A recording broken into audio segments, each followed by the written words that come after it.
साल का नौजवान लड़का जो आडंबर और पाखंड की दुकान बना है इस देश के अंदर, वो कहता है, क्या कहता है? वो कहता है कि अगर मांग में सिंदूर नहीं भरा तो समझ लो प्लॉट खाली है, आओ बेटा प्लॉट पे कब्जा करने, धीरे तुम में चार पड़ेंगे तो सुधर जाओगे। ये दामोदर चुनौती से कहता है, तब नारी का अपमान नहीं होता। एक वो बैठा है लिपस्टिक लगा के कथा करता है मथुरा में, कौन सा आचार है, अनिरुद्धा, क्या नाम है, क्या कह रहा है, 25-26 साल में तो 4-4 जगह मुंह मार किया जाती है महिलाएं, तब महिलाओं का अपमान नहीं। और अगर संतोष ने बोल दिया कि सामाजिक समरसता के लिए रोटी बेटी का व्यवहार कर लो तो महिलाओं का अपमान, तो दामोदर यादव, विनय रतन और चंद्रशेखर आजाद का एक ही नारा, जो गरीब को, दलित को, पिछड़े को सताएगा हम उसके साथ उसके भाई बन के खड़े होंगे, उसकी ढाल बन के खड़े होंगे। ये गलत क्या है, धार्मिक ग्रंथ है। मैंने कहा मनुस्मृति ने औरतों के बारे में बुरा से बुरा लिखा, हम सब बहुसंख्यक लोगों के बारे में जिनको आप शूद्र कहते हो उनके बारे में जीवन जानवर से बुरा देने का काम किया। तो बोले आप मनु महाराज को नहीं मानते। मैंने कहा अगर ढूंढे से मिल जाए तो उसको मुर्गा बनाने का काम कर देंगे उस मनु को। अगर और दामोदर चुनौती से कह रहा है कि सुन लो मनुवादियों, सुन लो सामंतवादियों, दामोदर यादव दफन होगा तो नीले झंडे के साथ दफन होगा, ये चुनौती के साथ कहता है। दशरथ भाई इधर आओ, दशरथ भाई इधर आओ। सम्मानीय साथियों, सबसे पहले तो जरा ये बताओ, ग्वालियर चंबल के ही रहने वाले हो ना, तो जोश कितना है? जरा आखिरी तक राष्ट्रीय अध्यक्ष के सम्मान में तालियां बजना चाहिए, आखिरी तक जोरदारी के साथ, आखिरी तक। हाँ जोश है, समझ गए, है जोश है। ऊपर भी खड़े, सब तरफ देख रहा हूं। हाँ बंधुओं, बहुत समय हो गया, इसलिए बहुत लंबी चौड़ी बात नहीं रखूंगा। मुझे भी आदरणीय विनय रतन साहब को सुनना है, लेकिन 5 मिनट 10 मिनट में 2-3 बातें आपके बीच में रख देता हूं, ठीक है ना? जो बात अच्छी लगे जोरदार तालियां बजाते ही रहना आप।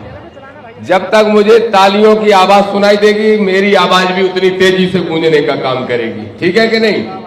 और ये तो कह रहे थे सुनील अस्ते जी कि ग्वालियर तक आवाज जाना चाहिए, मैं तो कह रहा हूं आवाज पंडोखर तक जाना चाहिए। और वो कौन सा है? बागेश्वर, वहां तक जाना चाहिए कि नहीं? सबसे पहले तो सुनील बैरसिया जी कहां हैं? एक बार खड़े हो जाइए बैरसिया जी। बैरसिया जी और इनकी पूरी टीम के लिए तालियां बजाइए, बहुत बहुत धन्यवाद। एक जोशीली जगह पे जोशीला कार्यक्रम और ऐतिहासिक कार्यक्रम और ऐतिहासिक दिन करने के लिए आपको बहुत बहुत बधाई, बहुत बहुत शुभकामनाएं सुनील बैरसिया जी को। सम्मानीय साथियों, हमारे नेता सदन के अंदर जोरदार आवाज उठाने वाले आजाद समाज पार्टी के राष्ट्रीय अध्यक्ष और सांसद भाई चंद्रशेखर आजाद जी तक भी आवाज पहुंचे और उन तक संदेश तो लगातार पहुंच ही रहा है। तो ये संदेश जरूर उन तक पहुंचे कि अगली बार जब 2028 का विधानसभा का चुनाव आएगा तो पिछोर की सीट भी उनके ही खाते में आएगी। ये संदेश देने का काम हमें करना है। हमारे बीच में ना सिर्फ दलित समाज का, ना सिर्फ गरीब वर्ग का, बल्कि शोषित वंचितों की आवाज बनने का काम, उनकी लड़ाई लड़ने का काम करने वाले भीम आर्मी भारत एकता मिशन के राष्ट्रीय अध्यक्ष और मेरे ऊर्जावान भाई आदरणीय विनय रतन साहब के लिए एक बार जोरदार तालियां बजाने का काम सब साथी करें। हमारे नए नवेले नवनियुक्त मध्य प्रदेश आजाद समाज पार्टी के प्रदेश के प्रभारी और इंदौर के रहने वाले मालवा के साथी का भी ग्वालियर अंचल में विनोद अम्बेडकर जी का भी स्वागत करने का काम आप सब साथी करें।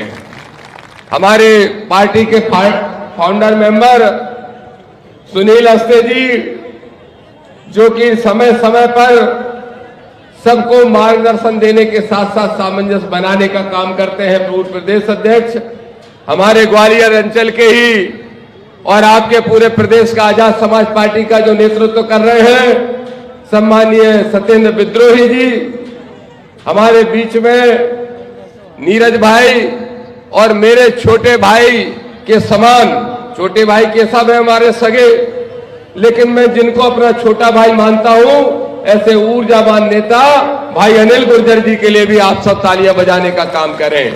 मंचासीन सभी नेता इधर खड़े हैं, ये भी हमारे संघर्ष के साथी, इधर खड़े हैं, ये भी हमारे संघर्ष के साथी, ये हमारे गायक साथी और मिशन के साथी राजू भारती जी, और यहां पर मौजूद हमारे वकील साहब से, अमर सिंह भाई साहब से लेके और हमारे बौद्ध साहब से लेके अमोल रावत जी, अमित लोधी जी, राजकुमार प्रजापति जी और राहुल वाल्मीकि जी, नीरज संसौरिया जी और सब साथी, अगर किसी के नाम भूल गए हो तो क्षमा करना, समय का भाव है बेटा, समय चलेगा कि नहीं, ये नौजवान खड़े हैं, इनकी बात पहले सुननी पड़ती। तो सोनू, राकेश, सब साथियों को मैं कहूंगा और आप सभी साथियों को जय भीम। मेरे साथ जोरदारी से नारा लगाना मुट्ठी बंद करके, जय जय जय जय जय भीम, जय जय जय जय जय भीम। साथियों, आपको याद होगा विधानसभा चुनाव के पहले मैं पिछोर आया और पिछोर आके मैंने कहा था, अमर सिंह भाई साहब, यहां पे बहुत लंबे समय से 30-35 साल से एक विधायक बन के बैठे थे, विधायक वोट तो ले लेते हमारे गरीबों के, लेकिन जब कुछ देने की बात आती तो सिर्फ अपनी बिरादरी वालों को देने का काम करते थे। मैंने विधानसभा चुनाव के बाद पहले आके कहा, मैंने कहा पिछोर में कि अगर अपना भला करना चाहते हो तो इस चुनाव में इनको हराने का काम कर देना। किनको? समझ गए? समझ गए? किनको? अब आजकल वो बड़े खुश हो रहे हैं, बोले दामोदर यादव जिसके लिए कह के गए थे, अब उससे भी लोग नाराज हो रहे हैं, अब हमारा फिर मौका आ जाएगा। तो इस खनिया दाना में खड़े होके दामोदर यादव मंडल कह रहा है कि सुन लो सामंत शाहियों, तुम्हारी जड़ें बड़ी मुश्किल से उखाड़ी हैं, अब तो अगर कोई पौधा यहां लगेगा तो वो वृक्ष बन के खड़ा होगा, तो वो नीले रंग का होगा और नीले झंडे का होगा, ये सुन लो। मैंने पिछली बार कहा कि मेरा पिछड़ा वर्ग का भाई है, इसको जिता दो, जिता दिया सब साथियों ने मिलके। हां, मैंने कहा था इसी पिछोर में आके, और मैं धन्यवाद देता हूं कि आप लोगों ने एक सामंतशाही और मनुवादी को हराने के लिए एक दूसरा विकल्प पिछड़े वर्ग के भाई के रूप में चुनने का काम किया।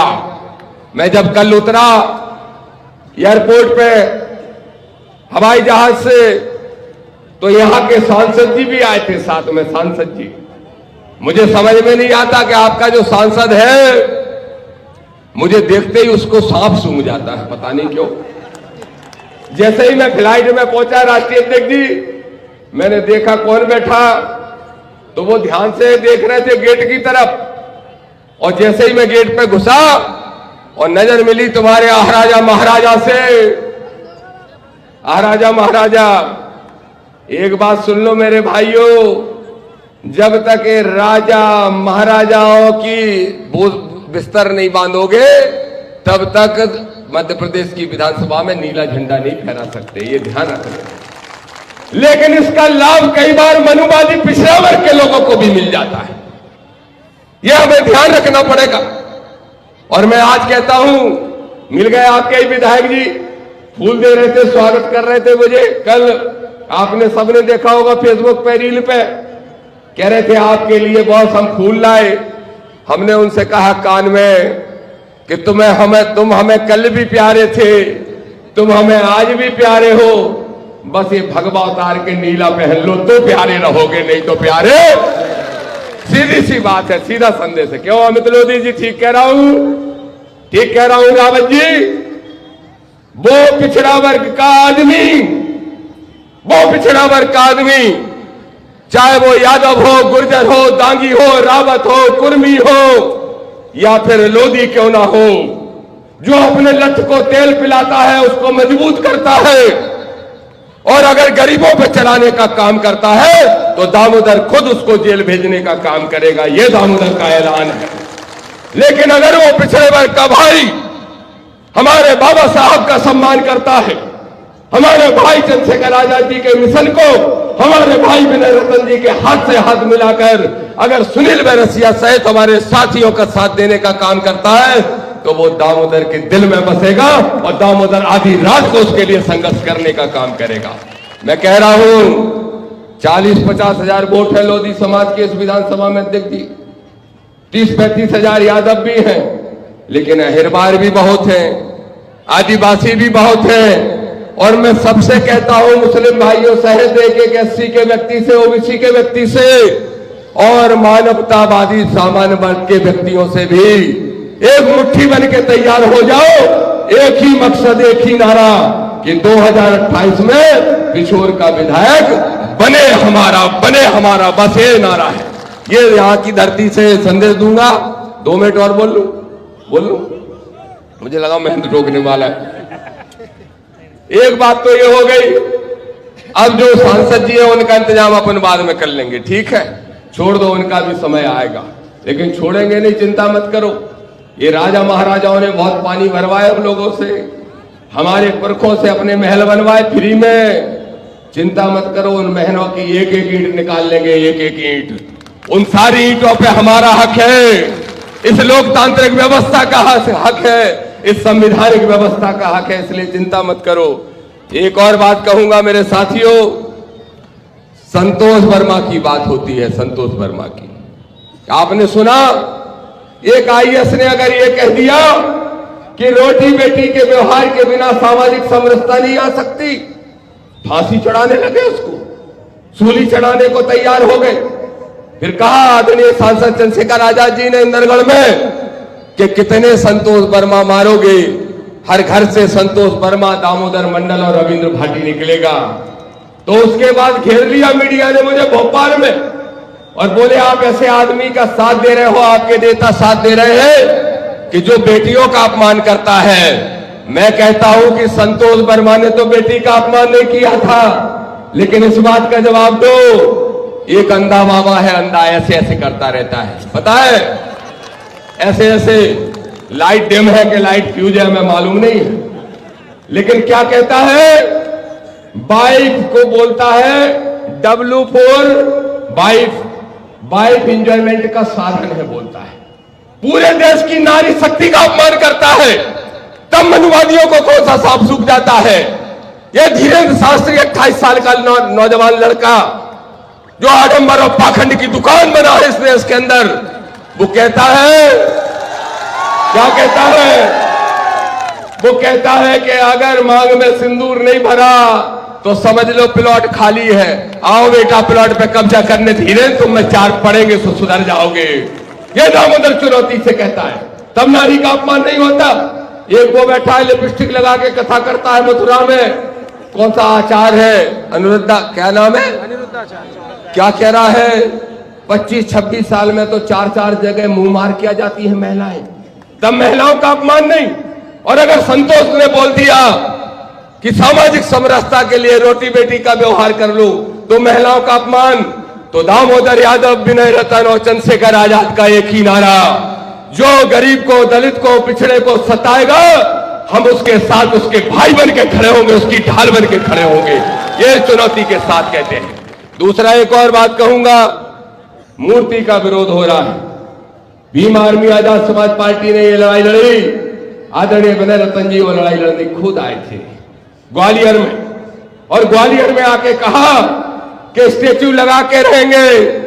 एक वकील है, भौंकता रहता है वहां बैठ के, ग्वालियर के अंदर एक वकील है, और भाषा क्या बोल रहा है, फरसे से संतोष का गला अलग कर दूंगा। मैंने कहा इसकी डिग्री चेक कराओ, ये फर्जी डिग्री लेके घूम रहा है, वकील हो ही नहीं सकता। क्योंकि किसी वकील की राय सिंह बौद्ध साहब, ऐसी भाषा हो सकती है क्या?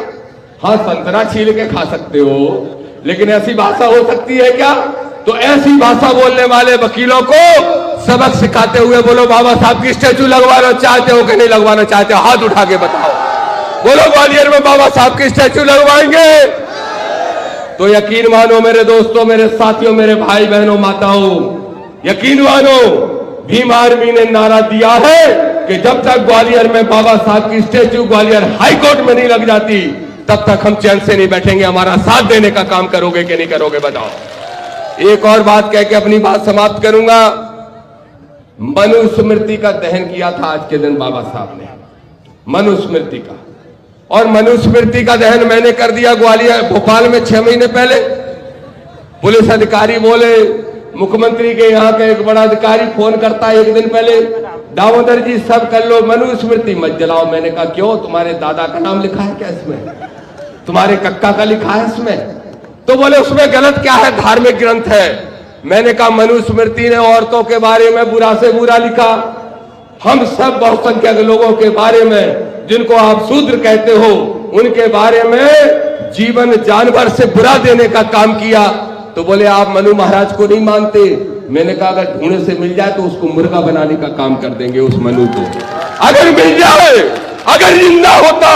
कहता है दामोदर यादव चुनौती से, और ये आवाज, ये साहस, ये लड़ाई लड़ने का जज्बा अगर किसी से दिया है तो किसी मनु ने नहीं दिया, सिर्फ डॉक्टर बी.आर. अम्बेडकर बाबा साहब ने दिया है। और दामोदर चुनौती से कह रहा है कि सुन लो मनुवादियों, सुन लो सामंतवादियों, दामोदर यादव दफन होगा तो नीले झंडे के साथ दफन होगा, ये चुनौती के साथ कहता है। जितनी ताकत है रोक लेना, लगा लेना, लेकिन लड़ेंगे ताकत से। और जय भीम का झंडा 2028 में मध्य प्रदेश की विधानसभा में फहराने का काम करेंगे, अपनी सरकार बनाने का काम करेंगे। तैयार हो?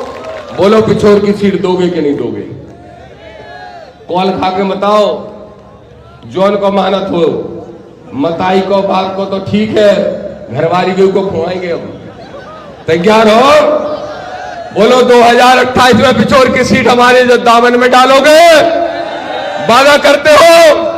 तो दामोदर यादव भी वादा करता है, दामोदर यादव भी वादा करता है। और फिर कहता है उस पिछड़े वर्ग के भाई से, उतार दे ये भगवा झोला और पहन ले नीला रंग और पकड़ ले ये केटली।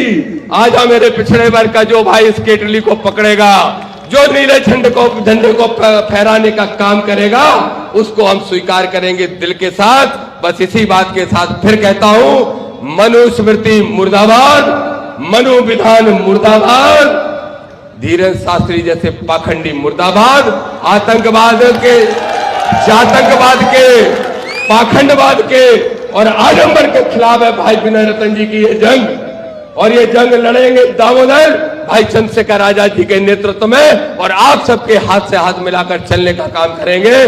पिछड़े वर्ग के भाइयों, आपसे एक लाइन कह के अपनी बात समाप्त करूंगा, सुधर जाओ, समझ जाओ।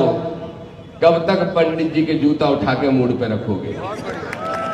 कब तक ठाकुर साहब के जूता उठा के मूड पे रखोगे? अरे जाटा महरवार आदिवासी पटवा, धानों का परिहार, केवट, कुशवा, पाल, और ये सब तो तुम्हें गले लगाते हैं, फिर भी तुम्हें दूसरे के जूता अच्छे लगते हैं।